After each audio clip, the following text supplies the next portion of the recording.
to the Cinementalists. Noun, plural. Definition, those whose love for movies runs so deep, they can't help but do a podcast about them. Hosted by Colton Robertson and Joseph George.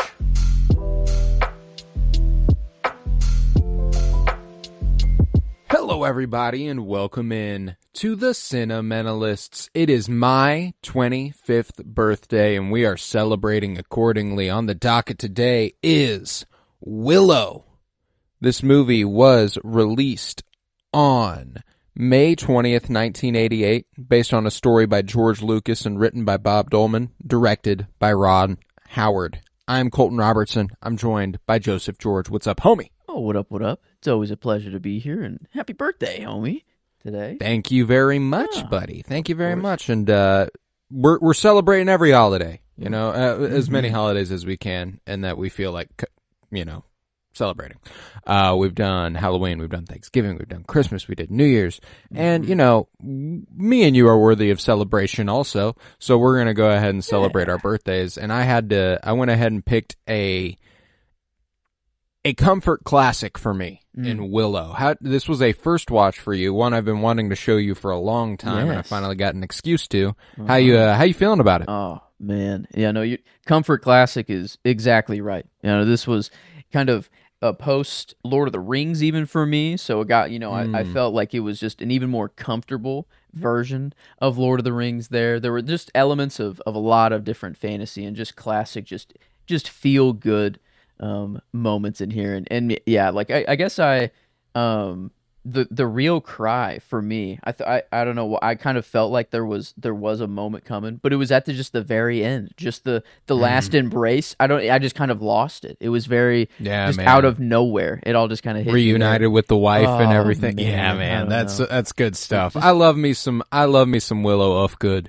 What a good little guy, man. Yeah, I also really, really appreciate the world they build out here. There's actually there's some lore in the development of Star Wars where one of George Lucas's ideas for it was that the underdogs would be little people like Willow Ufgood, and like that's where that idea spawned. And he was like, maybe I could save that for a later day, and that's when Willow became Willow.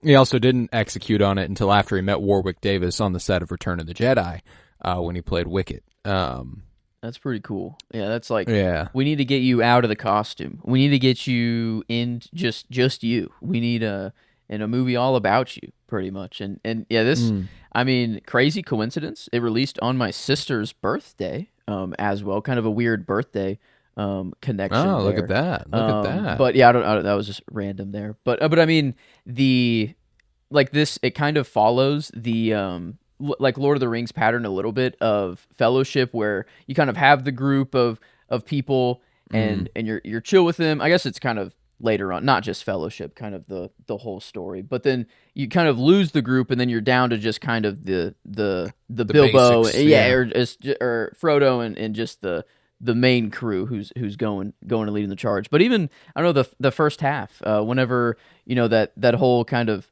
makeshift crew was there initially, and the first, seeing them in their village or whatever at first, and Willow, you know, being the only one that's like, yeah, no, obviously we have to like help this baby, like we can't just, you know, I guess he did think about pushing. They're like, that's a big baby, fuck that. Yeah, no, in the pit. And in the pit. Yeah, no, but I do love that, you know, he sees a classic hero's journey. He initially denies it. He's like, no, we should push it down the river, and then he quickly is like, it's like the human version of this is whenever dad doesn't want a dog, and then he gets the dog, and then he loves the dog.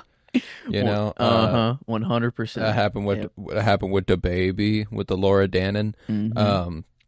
Yeah, no, I Oh no! I fucking love it, man. Best MacGuffin I feel like that you can have, and well, not even, I don't know. Is this even really a MacGuffin anymore? Because it is a literal living creature. It's just, it took the Ring of Power and just made it a living baby. I think, I don't know, it just made it a person. It has this other dynamic of like, whenever I'm watching Lord of the Rings, I'm not worried for the Ring of Power. It's just, that's just the thing. It's just kind of there, and they're taking it to Mordor. But here it's like, no, I need the baby to be protected. Needs to stay safe. Yeah, everybody needs to stay safe here. Like, this was, I don't know, it added a whole new thing. And man, yeah, just, I guess Val Kilmer too was just really awesome. What a fucking man! Yeah, there's this movie is really, really good on its own. If it's really, really, it's solid. But what elevates it for me in every way is Val Kilmer as Matt Mardigan. Man, he is just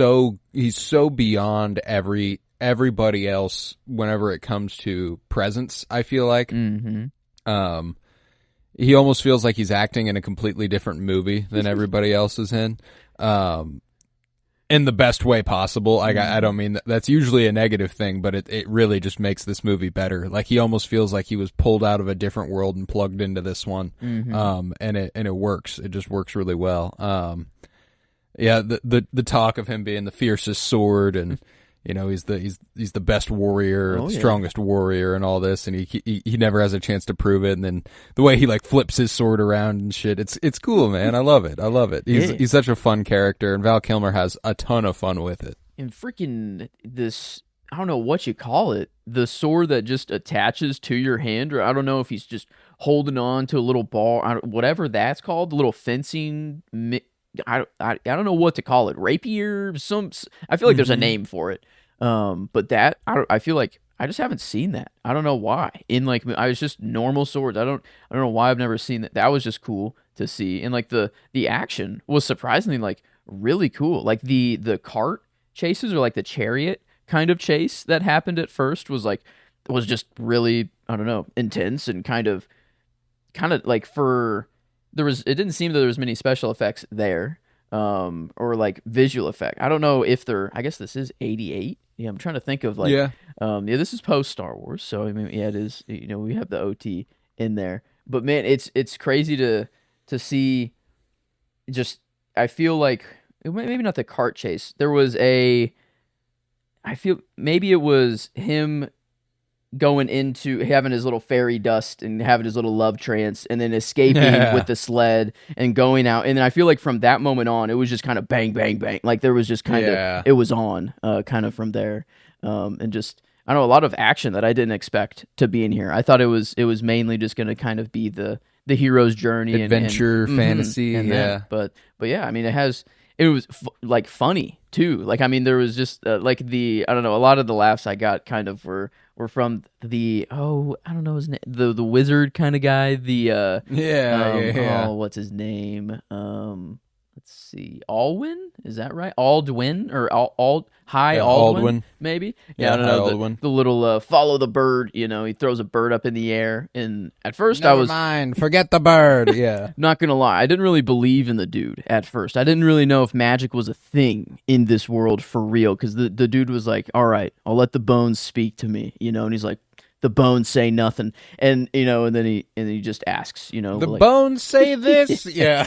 So like at first I'm like, okay, is this dude just putting on a front? Is magic legit real? And then when he threw that bird up in the rock up in the air, and it changes into a bird, I'm like, okay, we got something. There's at least something going on here. Yeah.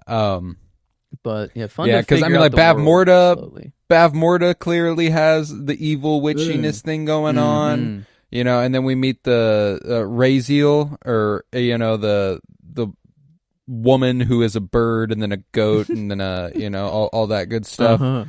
So yeah, there's certainly a degree of magic here. I love the brownies as a people, the tiny people. Brownies. Okay, I didn't know they had okay, that's what they were called. Yeah, the brownies. Even tinier people. Which was absolutely outstanding also. I loved that. And the one dude that always thought that he knew the way, and then he always got corrected, and he's like, all right, well, I won't admit it, but all right, we'll still go that way. We'll go the way that you said eventually. Right. And I don't know. Their chemistry's funny. Yeah. And then like, hopping out of the like under the helmet during the last battle. I feel like they were just like hiding under helmet. They come out and all screaming, just the super high pitch. But yeah, I mean, it was just the I don't know the perfect kind of while Lord of the Rings, just kind of the what are they hobbits, just the most unsuspecting hero like person to go on the hero's journey. I feel like, and that's kind of always what makes it the best is like the people who you wouldn't think would be the first to be like, oh yes, no, I will fight, or I will do anything. You will defeat the evil witch Bavmorda. Yeah, and man, starting off the movie with her, I mean, kind of like killer, slaughtering mothers. Just like gather up every pregnant mother. We're killing or pretty much every daughter if they have the mark. Didn't really seem like they really cared too much. Like before, it was just kind of like, well, if there's any chance at all, let's do it. Maybe they'll develop the mark or whatever. Like there's no way to really. That's what like I do love the sort of mythology this movie starts out on. Like it's like a prophecy. It's been fated that one day a child will be born and destroy the witch Bavmorda. Like that's sick. I think it's cool that like you mentioned earlier that this kind of blends a lot of fantasy elements, and for me, I think it's a really fascinating and fun like middle point between like the Princess Bride and Lord of the Rings. Like it feels like a mix of those two. It definitely leans Princess Bride a little bit more, but like you said, like the Fellowship and all that stuff. Like there's no fantasy stuff that isn't influenced by Lord of the Rings at this point. So pretty much all of it is going to have an element of it. But yeah, that's what I was thinking the whole time I was watching. It was just that it felt like a perfect sort of midpoint between those two. I like that combination, the Princess Bride one. Yeah, because it definitely has like not that it's not taken seriously. Like every actor in here, like they're taking their role seriously and they're taking like the world they're in, but it's definitely just a lot more lighthearted and a lot more like comfort filled. And yeah, it's not they're not just going for the realistic fantasy, I'd say, and kind of the like Lord of the Rings when those did come out. But yeah, no, it's kind of just nice to now finally have this, and like just the George Lucas and Warwick Davis just kind of connection, and just like that's just really cool of like just kind of seeing a guy on set. Like I love the actor and director, or whoever, I guess whatever George Lucas, I guess just writer on this one. He's not. But George is just a weird one into like what to call him. I don't know in the movies he works on, but kind of the overseer of a movie, or like the I don't know, maybe producer is kind of just the best word for him. But just to see him in one of his movies and it's like, oh, I have to make another movie with you, or I don't know how it exactly went or the process and everything, but just to come up with this story kind of seemingly centered around Warwick Davis and just going from there. I had no clue he was this young while filming too. Like I 17. That's crazy. Like that man was a kid. Well, and that's what's crazy too is this is 5 years. It released 5 years after Return of the Jedi. Man, so he was like 12.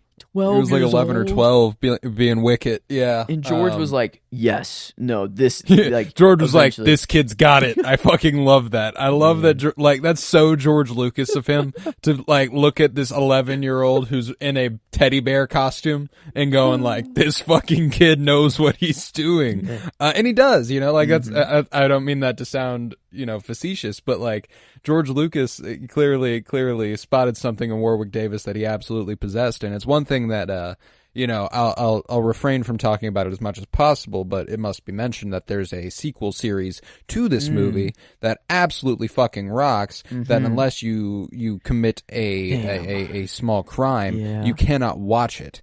Well, the large on crime Disney Plus is that it isn't there anymore. That's the actual crime, is that they took it down. Truth. And I feel like the small crime to watch it is actually more beneficial for the it's for the. I agree. And yeah, that's just kind of a sad Disney thing there. But man, yeah, I don't know. I feel like I have to check it out now. Like this is after watching it, the small crime might have to commence. But no, like yeah, this. I mean, I'm all for. I mean, I don't know what the reasoning to take it down, other than money and everything like that. I don't know if anyone were I have no clue, I guess, on the general take of the show. But I feel like if it's this I mean, heartwarming, it was pretty beloved by the people who did watch it. You know, I absolutely adored it. I watched it week to week when it was coming out. Warwick Davis was again fucking great in it. I loved him in it. Okay. I didn't know he came back. That's awesome. Oh yeah, absolutely. Okay. He was one of the main like sells whenever they were like promoting it. He was like, Warwick Davis is back as Willow, and you know, it had Aaron Kellyman and Ruby Cruz and okay. a ton of great performers, man. So like Wow. I think Joanne Whalley was back and all this. So like and she's awesome. I love her in this. I love the you know, one of those storylines where like that makes this light and relatively, you know, compared to something like Lord of the Rings, not as I don't know what the word is, because serious isn't the word, you know, like it takes itself seriously, but you get what I'm saying. Is her switch, you know, like that's something that, you know, probably commences over the course of multiple movies in a trilogy and stuff, but it's just kind of like she realizes that Val Kilmer might be in love with her, and then they're like, wait a second, we've got mad chemistry, let's run with this shit, you know. I love that choice for a movie like this that's this simple and that sweet, but it is a really funny switch. Is there an implied or like history with them? Is that is because I'm assuming, you know, if he's this good at as a swordsman and he's just been in cages over and over and over again, like have they just encountered each other? Like has he just always been kind of on the battle, or like on the fight against her sort of thing, or like is there possible that they've met on the battlefield, as it were, because I mean, if he's locked up and the people who came by were like his homies and they're fighting against Bavmorda, makes sense that Bavmorda's forces might be what did him in there and put him in the cage on the road. Because another fun little fact about Willow, the movie, is that it was a big influence on The Green Knight. Ooh. David Lowery, Dev Patel. Yeah. The first, one of the first things David Lowery, the director, did whenever he was setting up like his story was use Willow action figures in his backyard and built like little sets and stuff. And that was how he wanted to, that was how he decided. And there's like a little homage to this movie in there with, there comes a crossroads that Dev Patel comes to, and there's a cage with a skeleton in it that's like hanging there. Oh my god, no way. Yeah. Yeah, so he pays his reverence, and that also has Aaron Kellyman and what's the gentleman who plays the Green Knight with the deep voice, and he was also in I'm gonna look it up. He was also in Game of Thrones. It is the Green Knight. The Lord? Would it be the Lord? No, probably. Ralph Ineson. There it is. Ralph Ineson, thank you. Man. Yeah. Okay. Dude's a beast. Gonna play Galactus in Fantastic Four, which is perfect. Man. But yeah, he was also in the Willow series, and then he was also in Green Knight, and Aaron Kellyman, same thing. There's a couple little connections between Willow and the Green Knight, which I really do love. But yeah, there's feels like there's a lot of inspiration from here. Like even the Lord of the Rings movies eventually. Like whenever we get to whenever those are made, like they do have, you know, source material to go back to, but just they didn't have a movie. Yeah, filmmaking. There's a lot of, you know, we talk about that with Star Wars and Dune, where like Star Wars was influenced by Dune, and Dune influenced Star Wars, and Star Wars influenced the Dune adaptations, and so on and so forth. All that good stuff. I think the same could be said for pretty much anything fantasy-wise, where it's like, well, Lord of the Rings initially inspired it, and then Lord of the Rings was in turn inspired by what it inspired, and so on and so forth. It's a wild Ouroboros of inspiration, but I adore this one, man. It always puts a giant smile on my face. I sat here. I think I watched it until like 1:30 a.m. At the end, like you said, they hug, and I'm tearful. I've got a big old smile on my face. I'm like, yeah, this is the good shit, man. I love Willow. I mean, it's not even, they don't even have to hug yet. It's the right whenever like they just see each other for the first, it's just the faces they make, so just the pure excitement they show. I don't know. It was really them Willow leaving for the first time got me to cry also. Whenever she she hands him her locket of hair, and like I don't it's just so cute. And then he has it like on his belt or just on him at all times, with them. It's just, oh man, I don't know. They just did It's romantic. It's really romantic. He's her knight in shining armor, and he's got to go on a quest and all. It's classic, man. And I think that and that's the thing, is that it's an extraordinarily simple movie. I think that the production design is incredible. Costume design is incredible. I love Mad Mardigan's armor. Same with Joanne Wally's character. I love I love everything about the aesthetic of this movie. They're really just knocking it out of the park. But who's the evil skull face? Fucking badass, dude. Yeah, that's a sick design too. At first I didn't know if it was a helmet or whatever. I thought that might just be that dude's face, at first, right? And I had no clue. And then whenever he took the helmet off, and then his beard, I thought for sure the fur, I don't know, that was like part of the helmet. No, that's just the dude's beard. I mean, it was just overall, that was just really cool, like badass. Yeah. But I don't know, I really like Sorcia's design, like her armor and her. Yeah, I mean, Sorcia was fucking awesome. Like whenever she's laying in bed and Mad Mardigan is kind of swooning over her and everything. Like just the light is like making her just glow. I mean, it's just like ethereal. Oh my god! And literally, we had an ethereal figure pop in there. Who actually? Just the one that told Willow, like, no, this is a very, very special baby. She actually understands what's going on. The kind of fairy. I don't know. I feel like she had a name. But she did. Blanking.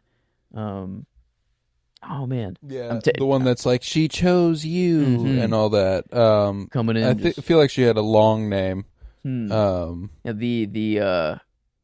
I'm blanking on the Lord of the Rings name too. The Galadriel. Yeah, Galadriel kind of equivalent, but she can like Sherlindria. Yeah. Ooh. Okay. Yeah. The names here, I don't know, like Mad Mardigan, Bavmorda. I mean, I don't know. They're very fantasy-esque, that's for sure. But this, I don't know. I liked that ethereal where she could just kind of pop in wherever, take up the whole sky, and just be like, "Yo, yeah, I'm here. You gotta listen to me. I'm in there." Yeah. but no, this, I don't know, and even like I guess this wasn't her, but this is a Bavmorda thing, turning everyone just into pigs. Randomly, right? Felt kind of, I don't know if it was kind of like an orc or like sort of thing, like curse, but it was just, I feel like she's just pure evil, and I love like it's all for this one kid, all of this, like her whole kingdom, every single resource she has is being poured into just finding this one kid, and everyone is just like, why are we what are we doing? Like even her, I just work here, man. Yeah, like her like that's her son and daughter. Right, like the Sorcia and Skullface guy. Yeah, like those are her children, or are they just kind of? I can't tell if Skullface. I don't know if Skullface guy is her son, but Sorcia is. Okay, so he might just be her daughter. The muscle. His enforcer, yeah. But I mean, even her daughter is like, no, yeah, this is, I don't know about this. This is getting a little too crazy, and the aesthetic of their castle and her, the throne room was so sick, and she's got that like Maleficent sort of design too. Like she reminds you of the is that Sleeping Beauty? Yeah, there was a Disney or like a princess someone that she reminded me of, but I don't. I mean, it's Maleficent, but I can't remember who she is who she's the bad influence for. I want to say it's Sleeping Beauty, but I can't remember if that's it is accurate. Sleeping Beauty. Yes, it is. Okay, that's way more spot on. The one thought I also had was an Emperor's New Groove. Eartha Kitt's character. Yeah. But way more Maleficent over here. I don't know. That's a lot more spot on there. But no, I don't know. I did like that.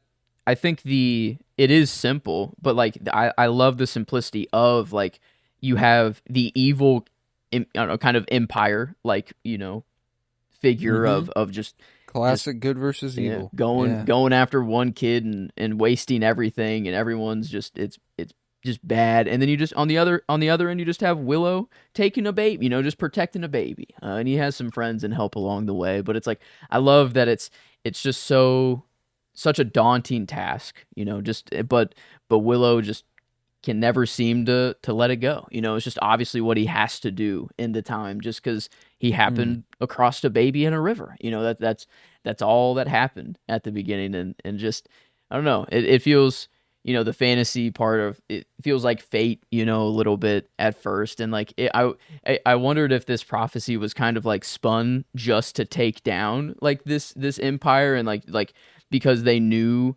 that Bavmorda would be crazy enough to do all of this and waste all of her, resources for two. But I feel like there is more of a magical, like it is like just known that this was going to happen. I don't know, like just this is one of Willow's canon events or something like that. I don't know, where it's just bound to happen. But I don't know, there was like a legitimate mark, I don't know, on the baby, and I didn't know, like I didn't know if there was going to be something at the end where like her, like she like killed Bavmorda, like she was going to use some magic or something at the end. But no, I mean, like it was she like and this is why the fucking show was cool, man. It expands on it's a Laura Dannon whenever she's older, which is cool.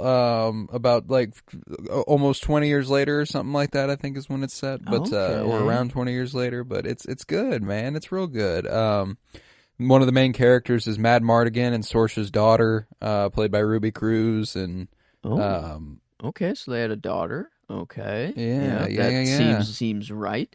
I don't know. Sorcia's the queen, but she's like a benevolent queen because she is in line to take the throne and stuff. So whenever her mom dies, she becomes queen and all that stuff. So like, okay, yeah. I don't know. It's kind of like I do want to see everything that comes after this, but also at the same time, I don't like it. Like everything that did happen was all that I needed to happen. I just needed Bavmorda just Willow. kind of... The show ends on the most brutal fucking cliffhanger. You might be better off not watching really? it. At this point, no. I mean, like, it was a great idea, and they were going in a fucking great direction, and then Disney was like, "Nah, you're done. You're done." Dang. Man, yeah, this one ends pretty nice. Like Bavmorda, I'm assuming that she's into. They had a name. It's definitely not the Shadow Realm. Just their equivalent of Hell. Right. Yeah. Oh, I feel like Oblivion, maybe. Like she was gonna. That was the ritual she was setting up. Is to banish her soul into Oblivion or something like that. And then I just have to think. Like she did it to herself. Like if that's the ritual that was gonna go on, like she is also. She put herself in hell basically through this, and I don't know, whatever happened there, whenever she got sucked up through all the red magic and everything, she's just gone forever. And yeah, this is it Raziel or Raziel? Raziel. Okay. Yeah, I don't know, just kind of, that was also a funny just thing throughout the movie of just the rotating creatures that she's becoming. Just Willow. Come on. And but I'm a beautiful young lady. And like Mad Mardigan being like, oh yeah, Willow, well, focus now. This is very important for you to do. And I don't know, just all the other animals she saw, but the crow came in handy. That was really it did. To cover up the cries. That was really kind of cool. I don't know. There were just really cool little things like that throughout the movie that were just, I don't know. I haven't seen, like, we're just really creative. And it didn't seem to just. I love that. Pretty early on, Mad Mardigan wears a dress, and then the rest of the movie he's wearing it as like a skirt. That's incredible. I love that. Wow. And it's to hide from a woman's husband. Which is even better. That was. I love the dude being really into him and being like, "Yeah, what you want to breed?" Yeah. He's like, tempting, but no. So. I love Val Kilmer, man. He's having the time of his life in this role, and. This is him and Joanne Whalley would go on to get married in real life. They were married for like 6 years after this, which is cool. They were in a couple more movies together. Have to. I mean, definitely a strong working dynamic between those two. They've got great chemistry, even when that chemistry is built on a foundation that's pretty thin, relatively. Like I said earlier, like her switch is which is believable, which is insane. Yeah. Because that relationship is hardly explored at all. All you can tell is that they have really, really strong chemistry, and she's just kind of taking a risk on that, which is cool. I appreciate that they can elevate it like that, because they're good together, man. Val Kilmer, I mean, he was spitting there for a second. The fairy dust was giving him the words, and I mean, she was just, and I love kind of after, he says the most just poetic and everything to her, and then as they're just kind of riding just after the fact on the horse, she's like, well, like how, like, do you still love me or whatever? He's like, no, just, it went away. And I don't know, it's just, he can't. He was like from the moon to back, and it went away. Like what dog? Like this, what were you, I mean, she has no clue what he was on, I guess. But no, I feel like he's also just like not accepting it himself. That's why I felt like there was like some sort of history, because it felt so like just kind of right familiar for them. Yeah, and like they it seemed like they like hated each other forever, but like hated in like it was like they always just had to face each other. It's Han and Leia, but, yeah, Han and Leia in the first movie where they've got beef, but they're friends, but they've got beef. It's but they're in love. That good stuff. Yeah. It's a classic dynamic. I guess he is kind of a Solo. Definitely kind of just the scoundrel that turned good eventually. Yeah, because I mean, out the gate when he is in the cage, like I was. Like at first, it felt like Johnny Depp. I mean, this is post, in the future from Willow, but from what I knew, like it kind of felt like a Pirates of the Caribbean, like Captain Jack a little bit at first, just kind of the dirty, trying to just get anything he can. But then no, he definitely became his own. Like after, I don't know, like I can't really compare him to anyone else now. Like.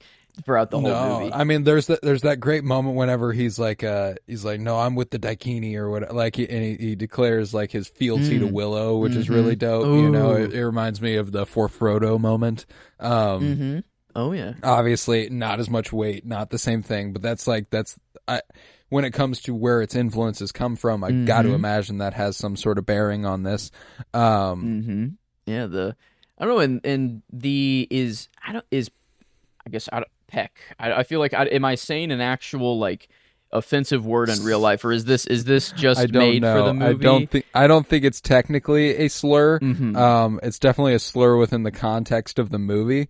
I guess, which is the point of it. I guess. Well, I don't know. Even if it is or isn't, it's clear that that's what it is. And the idea just immediately kind of given across and they, I don't know, it feels like they just knew, like it's just part of their life, and they obviously didn't like it or whatever, but then him coming around at the end, and declaring to be on their side and have that all behind. I think it was at least a good idea initially to have him kind of say it a lot at first and be, and I'll be a dick, yeah, and but man, just I feel fuck Burgle Cut. Burgle Cut? I fucking hate Burgle Cut. All my homies hate Burgle Cut. Is this he's the guy? He's the asshole at the village. He's the village asshole. The leader in air quotes. The one that gets thrown up on, which fully known what she was doing there. If she, I feel she's not just a baby. She knows. She knows. Well, she was holding that throw up in until she got to the right person. It was. She's like Burgle Cut's getting yacked on. Yeah, I don't know, that initial choosing ceremony of like who's going to go, and you have the people who step up at first, the real ones, and then the high Alden, yeah. Say we need a leader to go or whatever, and he got stuck with it. But and then they just kind of. I loved that, a high Alduin kind of being like, "All right, fuck you, Burgle Cut, you're going with them." I dug that, and I love Volkar, the like warrior of the village, who's like protective of them and all that good stuff. But he still listens to his leader because he's been assigned leader. I don't know, kind of reminded legitimately when he stepped out. I thought it was Dwayne the Rock Johnson. Like I'm like, is like I don't know, just the hair, like I don't know, he just was so Dwayne, and like it was crazy. Like as I don't know, just nothing offensive, but like couldn't be more opposite of Dwayne. Dwayne the Rock Johnson, just a giant, like a giant. But then here, like he came out looking like a giant. Like that's like I'm like, is that Dwayne the Rock Johnson? But no, it just had the look going. The hair was popping, and he was, I don't know. I loved the crew until they kind of had to leave at the crossroads there. But I don't know. I kind of wish they would have stayed. I don't know what they would have done more, or like what more could have come out of the group. And maybe it is just better that it did get smaller and did seem more kind of insurmountable, and there was less help. Well, and you get these cool character moments where like Migosh stays with Willow. He refuses to leave his side. He's his homie, and then Willow eventually tells him to leave because it's getting too dangerous and this is his mission. And like it allows for us to appreciate our heroes a little bit more whenever they can show their courage like that. Which is definitely a strength of this movie. But yeah, man, I just really, really enjoy it. When it came to picking a birthday movie, as it were, I know we've been discussing the months to come and how you've had a tough time deciding what you're going to do for your birthday. But this isn't, I call it an all-time favorite, but whenever we get to whenever we decide to do the top 250 movies project we've got eyed in the distant future, like it'll be on there. Won't be super fucking high by any means, but like it's just one of those ones that has always filled me with a great deal of joy, and it is one of my favorites of all time. Yeah, but I wanted to go with one that felt like home almost. Like there are a few that we've done before that it reminds me of, like Superman. Superman 78 is always one that I compare to this in terms of the way it makes me feel. Just that joyful, happy, like 70s and 80s classic nostalgic shit. It's good stuff, man. Yeah, I had a moment of realization of whenever, because I'm still running through options to pick for my movie, and I realized I'm like, well, a lot of my favorite movies have actually come from just pod coverage. Like just actually like before the pod, I would only watch comic book movies. Like that's all I would watch.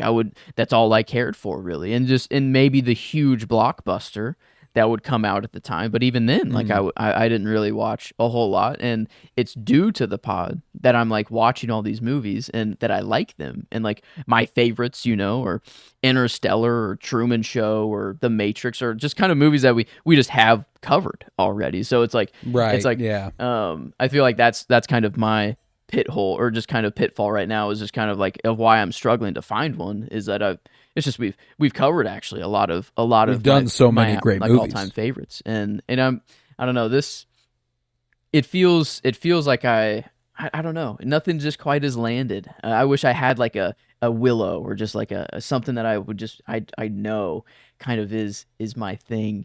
Well, and then like one that occurred to me was Tron Legacy, but we obviously already did that and shit, so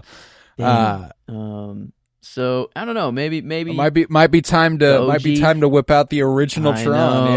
The OG. It might be time. I think that might be the fallback if nothing else comes through. I mean, Tron's Tron for me. That is definitely the most kind of home ish feeling, even though it's in a computer and literally not on Earth at all. Literally not home. No, it's I don't know. I'll still, nothing's quite solidified still, but man, no, this one felt, at least it did feel right for you. Like, and I haven't even watched it. I just heard you talk about it for so long, and like how much you've loved it and how comforting it is, and then just to watch it and be like it. Oh, good stuff. Yeah, good stuff. It was very neat. I don't know, just a super like very easy watch, and this is in somehow like more rewatchable than Fellowship, or like more like this is so much easier to turn on, I feel like, than it's just shorter, like that helps. It's an hour and 45 minutes, you're done in half the time. Like it's I don't think it's anywhere near as good as Fellowship, but man, does it have a rewatchability on it that I don't get tired of. Yeah, I don't know, the parts of Fellowship that like legitimately kind of or maybe some inspiration was pulled from were like the wide kind of landscape shots. Whenever they were just traveling, like some of them were really beautiful, and like it's pretty gorgeous, man. The one I took down specifically for my favorite was there was a kind of a waterfall shot, and it was kind of going down the waterfall and just kept zooming back and kind of coming out, and then you see Mad Mortigan and Willow just kind of eating or just taking like a little rest stop or a little break, and they're eating at the bottom of the waterfall, and it was like that was beautiful. There's one pretty early on where this movie's little fellowship is on the march, and they're there's a giant landscape in the background. It's gorgeous. They're silhouetted against it. I don't know, this very, like, it seems like a lot of it was just very practical as well. Like this I'm pretty sure there's painted backgrounds too. I think that's something that this movie was employing a bit. The good old matte paintings. I mean, he learned that one from Star Wars. Yeah, it was cool. Like some of them, I could tell a little bit that it was a matte painting, not in a bad way, but then others, like, it took me a little bit. I'm like, oh shit, that's a matte painting. I'm like, holy fuck. Like, at just to think of how big those are, and like just how long just one of them takes to make, and just, I don't know, is that just one dude hunkering down and going ham, or is that like a team of people? Like, I wonder. I don't know. Usually it's one fucking guy painting. That's just, but I don't know. I don't know. It feels like we just don't have that anymore at all. Yeah, no one's making matte paintings for movies anymore. It's all just so easily done digitally. But this, I don't know. I wonder if they're out there somewhere. Like all the Star Wars ones, I feel like there's a lot of them that got lost to time. But I feel like there's been so many that have been auctioned off for. There's got to be something out there. But the landscapes were awesome. The sets, like every castle they were in, or every it was perfect, like, for the world. And the whatever creature, I don't know, like Willow's starting to use magic a little bit. He kills like one of those demon I don't know what the trolls. Yes, that's right, the trolls. Oh my god, yeah, those are. I see why he's scared of them. I mean they turn into those 3-headed fucking like disasters. What? And what is that? What is that, like, always, or did he put some spell on him? Because he, like, I think the magic he used had a bad reaction. I mean, hey, he did the right thing. I feel he was like, ugh, get this shit out of here. He like kick it off the bridge into the water, and then it just kind of cooking up and sprouts anew. That's gonna be a problem. But man, I don't know, kind of it did just take wild turns here and there, and like just was fantasy as hell. And then, I don't know, gave Mad Mortigan the chance to really shine there. He's facing the whole army and ready to take him on, and then the monsters behind him, and they're all like scared, and he's thinking it's him, whatever. And he sees it, and he's like, okay, no, I'll join you guys. And then he's just standing there for a little bit like, oh wait a minute, I'm really not supposed to be here right now. And then the fight ensues. Then, I don't know, it was just like Princess Bride. I feel like that was a good kind of analogy to bring up, because it is like, it has the heart to it still of like the classic core fantasy or hero's journey story beats that you want, but then also at the same time it's super lighthearted in the sense of like, I was never truly worried for like Mad Mardigan, or like I didn't think he was truly right. It's not that kind of movie. It's a different breed. But how about the run 80s Lucasfilm was on with Empire Strikes Back, and then Raiders of the Lost Ark, and then Return of the Jedi, and then Temple of Doom, and then Howard the Duck, and then this, and then The Last Crusade. Insane run by 80s Lucasfilm. That is, I mean, the birth of just, I don't know, fantasy, like, for them to be taken seriously, I guess. Yeah, I don't know. Like, I'm trying to think of just other older fantasy type movies like this, or like, was Star Wars really the time where people were like, okay, I guess we're doing this now. Like I mean, we had Peter Pan, we had animated movies prior, like I'm trying to think, there's some pirate movies from long ago, Captain Blood and shit like that. Like and then there were serials that, Flash Gordon and all that stuff, but those weren't taken seriously. That's why I'm like, it's. And there were sci-fi films, but they were considered schlocky, War of the Worlds and all that stuff. So like, it's complicated. I think Star Wars was definitely obviously a pivot point, and Lucasfilm's role was obviously a pivot point. But yeah, I feel like the only closest thing to fantasy or like kind of this realm was just kind of all the horror or kind of like the Frankensteins or the Draculas or kind of the occult. Yeah. And now it's, I don't know. Let's do the positive, the brighter side of the fantasy world. You still have the evil, with just an evil queen and an empire, sort of thing going, but have everything, all the better parts of it. Even like I'm just scrolling through just all the different people who are in here. Eric, I feel like it was the one guy that I'm like, Eric. Who else? What is he in? What is this dude? Gavin O'Hearley. I don't know. That's a name I don't know how to say. Oh, Superman 3. Was that it? He's Brad in Superman 3. Oh, yeah, he was Brad. Brad in Superman 3. I remember who Brad in Superman 3 is. Brad. No, I don't remember that. Yeah. I don't remember him. Superman 3 is definitely a movie. But memory hold that one hard. I think that's the one with Richard Pryor, right? Yeah, it is. So, yeah. One where he wears the big cowboy hat and gets drunk in that office. That's good stuff. Yeah, I guess nothing on his filmography is ringing the bell like I thought it would. He's the faux Lex Luthor. Oh. He's the one who wants to be Lex Luthor, but is just clearly not Lex Luthor. Okay.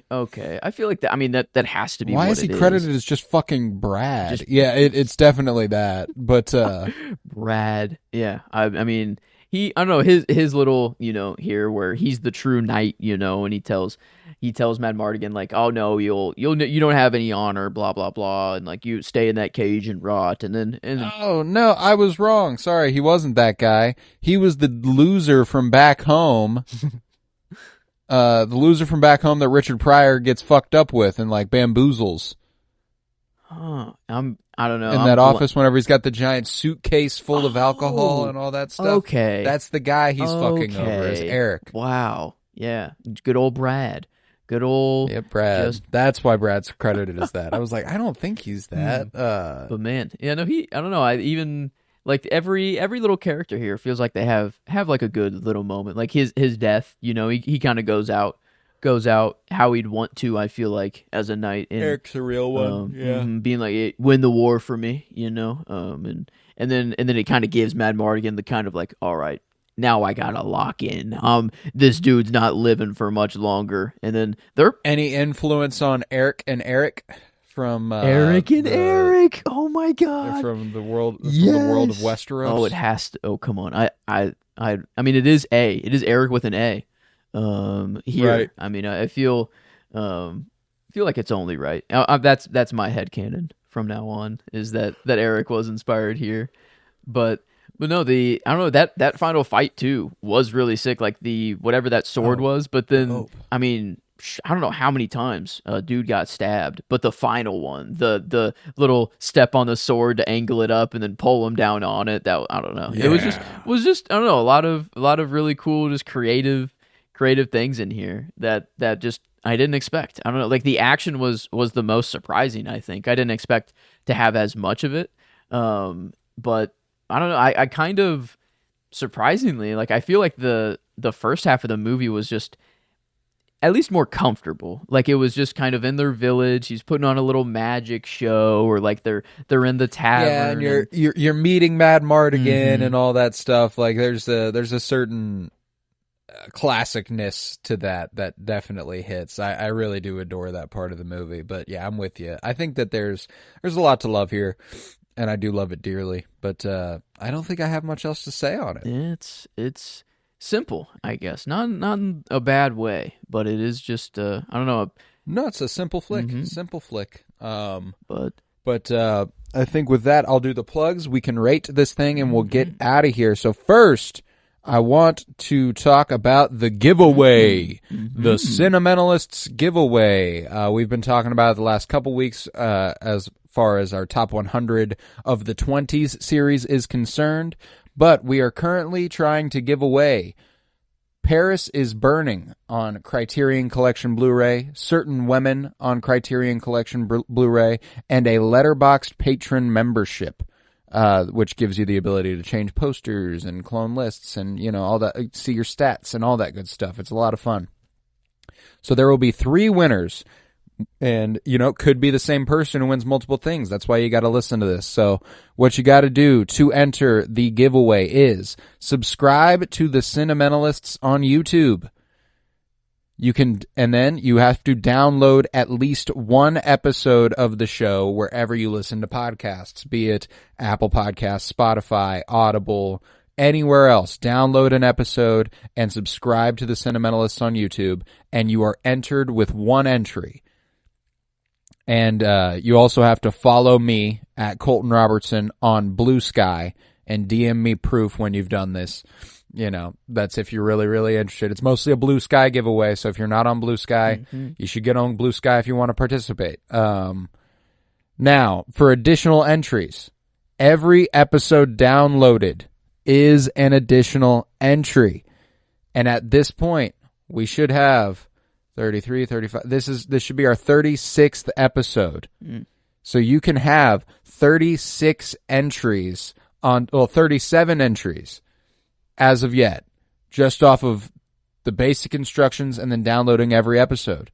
And then beyond that, if you like and repost that post on Blue Sky, you get an additional entry. If you @a friend in the replies, you get an additional entry. So you can get 40 entries right now today if you do all of that. And frankly, right now I have to guess that with 40 entries, you'd probably walk away with 2 Blu-rays and a Letterboxd patron membership. It's possible. It's possible. So you got to be there on Blue Sky to enter this contest. And we will happily announce the winners on March 3rd on our episode where we're going to do a little bit of a Oscars after show. We'll talk the results, the winners, all that good stuff as that happens on March 2nd. So got that to look forward to. Yeah, we're doing a lot of fun stuff. Like I said, the top 100 of the 20s is ongoing. We are done with 4 parts. We're done with 4 parts. We are I think we're entering the top 50 if I'm not mistaken, or we're getting close. We might not be there. The 90s, the 80s. 70s. Yeah, okay. We will be entering the top 50 next week. We're releasing 2 episodes a week. It's a lot of fun right now. We're having a great time. So you gotta check it out. A lot of great movies from this decade, and we are discussing a lot of them. We are currently doing Fulcrum, a Star Wars podcast. Skeleton Crew concluded earlier this week. We'll miss it dearly. We had a lot of fun talking about it. It was a great time. Or might be early next week. I can't remember, one way or the other. Concludes next week. Fulcrum. Yeah, next Wednesday. Yep. Skeleton Crew will conclude, so you got to be there. We will be discussing that next Wednesday. Super excited for that. Death by Television. An episode came out today on Creature Commandos. We wrapped up that show. We discussed it halfway through. We discussed it at the end. So you got to go check that out. That should be available wherever you get your podcasts as well. But yeah, leave a 5-star rate and review, download and subscribe wherever you might be listening. Go ahead and enter that giveaway. Hop on Blue Sky and enter that giveaway. We would appreciate it greatly. And yeah, with that, let's rate this movie. How are you feeling on a scale of 1 to 10 about Willow? Let's see. I guess it's always nice to, go back and compare. We have really high numbers for the movies we have so far. The lowest we've given anything is The Two Towers at a 9.25. That's crazy. And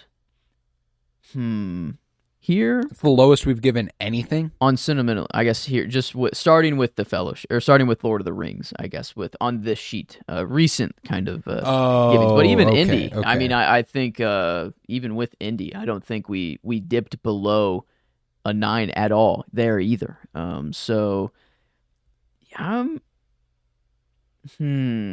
I think for this feels like either a flat 9. I'm either like 9 or like 8.75 is kind of where I feel like I'm kind of floating right now. And not like when in the number. That's why I always just like compared to the Lord of the Rings. Like I feel just there's just things that are on a different level there.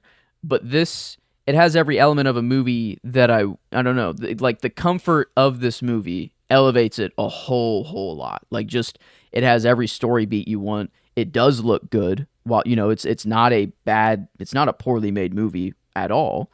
By any stretch. So I think, do I give it the benefit? Do I give it the up? Maybe I don't know. A 9 kind of does maybe feel right.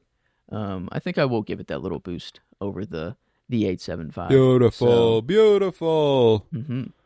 I love that. I'm gonna give it a 9.75. My rating's gonna be high because I do love the movie. I can't quite give it the 10, the surefire 10. But I can get pretty close. I love the movie a great deal. So this was kind of one I knew going into it what I was gonna give it and all that good stuff. So easy number to throw at it for me.